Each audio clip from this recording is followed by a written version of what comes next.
नमस्कार. Cook with Sonal या आपल्या यूट्यूब चॅनलमध्ये तुम्हा सर्वांचं खूप खूप स्वागत आहे. तर आज आपण खानदेश स्पेशल शेवभाजी बनवणार आहोत. खूप छान झणझणीत अशी ही भाजी तयार होते, मस्त दिसते सुद्धा आणि खायलासुद्धा ती तेवढीच चवीची लागते. तर चला ही साधी सोपी रेसिपी कशी बनवायची ते आपण बघूयात. तर त्यासाठी आपल्याला लागणार आहे एक छोटा चमचा बेसन पीठ घेतलेला आहे, अद्रक लसूण घेतलेला आहे, एक मोठा कांदा उभ्या स्लाइसमध्ये कट केलेला आहे आणि खोबऱ्याचे काप घेतलेले आहेत, 5 ते 6 काजू घेतलेले आहेत आणि कोथिंबीर घेतलेली आहे. तर आता सर्वात अगोदर आपण एक कढई गरम करत ठेवूयात. तर मी इथे लोखंडाची कढई घेतलेली आहे, ज्याच्यामुळे खोबरं आणि कांदा पटकन भाजला जातो. तर आता सर्वात अगोदर कढईमध्ये खोबरं घालून घ्यायचं आहे आणि थोडंसं 1 चमचाभर तेल आपल्याला या खोबऱ्यावरती टाकायचं आहे. आता मीडियम गॅसवरती हे खोबरं आपल्याला छान असं भाजून घ्यायचं आहे. खोबरं खूप पटकन भाजलं जातं.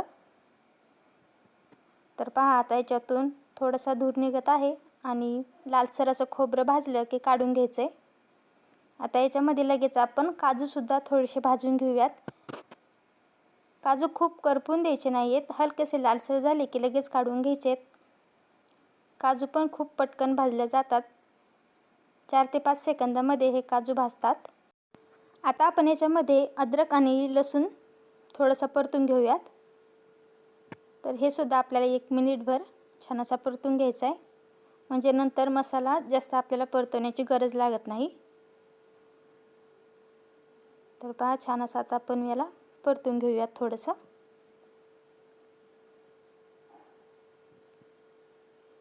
तर पहा लसूणसुद्धा छान आता लालसर झालेला आहे. आता हे सुद्धा आपण खोबऱ्यामध्येच काढून घेऊयात. आता याच्यामध्ये कांदा घालून घ्यायचा आहे. कांदा भाजायला थोडासा उशीर लागतो, तर कांदा आपल्याला मोठ्या गॅसवरती भाजायचा आहे, म्हणजे पटकन भाजला जाईल. तर थोडंसं तेल लागत असेल तर आपण याच्यामध्ये तेल घालू शकतो, म्हणजे कांदा पटकन भाजतो. तर पहा आता कांदा छान भाजलेला आहे. आता आपण खोबरं आणि लसूण आणि काजू हे सर्व मिक्सरमध्ये छान असं दळून घेऊयात. तोपर्यंत कांदा पण थंड होतोय. तर पहा मी याला थोडंसं दळून घेतलेलं आहे. आता याच्यामध्ये थंड झालेला कांदा आपण टाकून घेऊयात. कोथिंबीर घालून घेऊयात. तर अर्धी कोथिंबीर आपल्याला वाटण्यासाठी घालायची आहे आणि अर्धी बारीक चिरून नंतर घालायची आहे.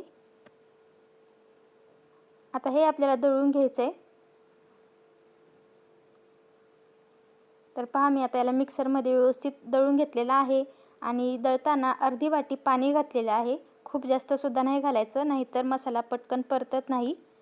तर छान अशी बारीक याची पेस्ट तयार केलेली आहे. आता एका कढईमध्ये 2 पळ्या तेल घालायचे, अर्धा चमचा जिरे, तयार केलेलं वाटण आपण याच्यामध्ये घालूयात.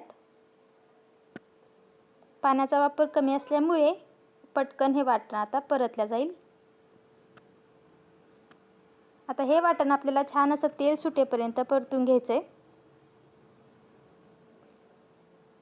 गॅस मीडियम ठेवायचा आहे. तर कंटिन्यू असं मिक्स करत आपल्याला याला परतून घ्यायचं आहे.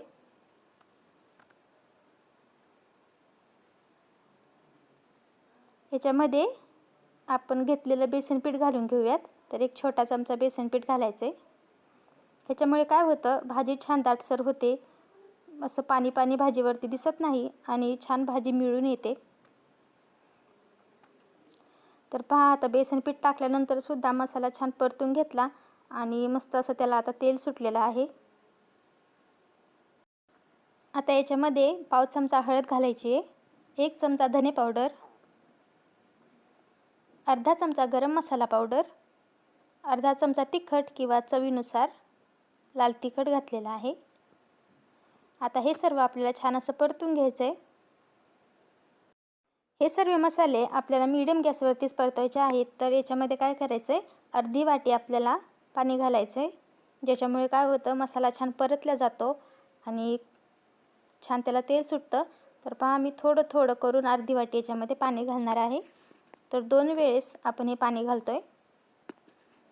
तर पहा मी थोडंसं पाणी घातलं. आता अजून थोडंसं असं दोन्ही वेळेसचं मिळून अर्धी वाटी पाणी मी याच्यामध्ये घातलेलं आहे आणि छान असं आता याला परतून घ्यायचं आहे. तर पहा साधारण 2 मिनटामध्ये हा मसाला छान परतून झालेला आहे. मसाला परतवताना जर व्यवस्थित तो परतला गेला आणि छान त्याला आपण तेल सुटेपर्यंत अशा प्रकारे मस्त परतून घेतला तर भाजीवरती सुद्धा तरी छान येते आणि मस्त आपली भाजी खायलाही खमंग लागते आणि दिसायलाही सुंदर दिसते. तर पहा छान असा आता या मसाल्यांना तेल सुटलेलं आहे. मस्त असा कट येतो याच्यामुळे. तर आता आपण याच्यामध्ये काय पाणी घालून घेऊयात. तर पाणी सुरुवातीला थोडंसं घालायचं आहे आणि मिक्स करून घ्यायचं आहे व्यवस्थित मसाला आणि पाणी. आणि नंतर आपण हवं तेवढं पाणी याच्यामध्ये घालू शकतो. तर मी 1 तांब्याभर पाणी याच्यामध्ये घातलेलं आहे. तर आता व्यवस्थित असं याला मिक्स करून घेऊयात. चवीनुसार मीठ घालायचं आहे आणि भाजीला आता छान अशी उकळी येऊन द्यायची आहे.